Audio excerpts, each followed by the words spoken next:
बिस्मिल्लाहिर्रहमानिर्रहीम। मौजूद दोस्तों, असी मसनबी रूमी शरीफ पढ़ी रहे हुआसूं। तकरीबन 17 किस्सा थी चुका आहिनि। अॻिलो किस्सो हो मर्द आरिफ जो मिसाल ऐं आयत अल्लाह यतवफ़ल अनफुस हीन मौतिहा सूरह ज़ुमर 42 जो तफ़सीर। हाणे किस्सो अरिड़ो ख़लीफ़े जो लैला खां सुवाल ऐं उन जो जवाब। गुफ्त लैला रा ख़लीफ़े का तुई कस्तू मजनू शुद्ध परेशानो गवी। यानी ख़लीफ़े लैला खे चयो, छा तूं उहा ई आहीं जो तुंहिंजे करे मजनू परेशान ऐं दीवानो थियो आहे। ख़लीफ़े चयो त तूं ॿियनि हसीननि खां वधीक त न आहीं। लैला चयो, चुप कर, तूं बि मजनू न आहीं।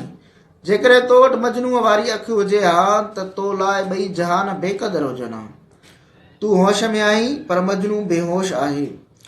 इश्क जी राह में बेदारी बुरी आहे। जेको शख़्स दुनियावी कारोबार में फाथल आहे ऐं जागी रहियो आहे, उन जी बेदारी निंड खां बहितर आहे। ख्वाबे गफ़लत में मुब्तला माण्हुनि जो बेदार हुजणु बहितर आहे। अलाह जे मामले में बेदार रहणु घुरिजे। दुनियावी धंधनि में रूह गदिलो थी वेंदो आहे ऐं उनखे आलम बाला जे सेर जो रस्तो कोन मिलंदो आहे। ख्वाबनि जी दुनिया आबाद आहे, बेदार गफ़लत जी निंड में आहे। ख्वाब में जेकी ज़ाहिर थियो, हक़ीक़त में उहो कुझु न आहे।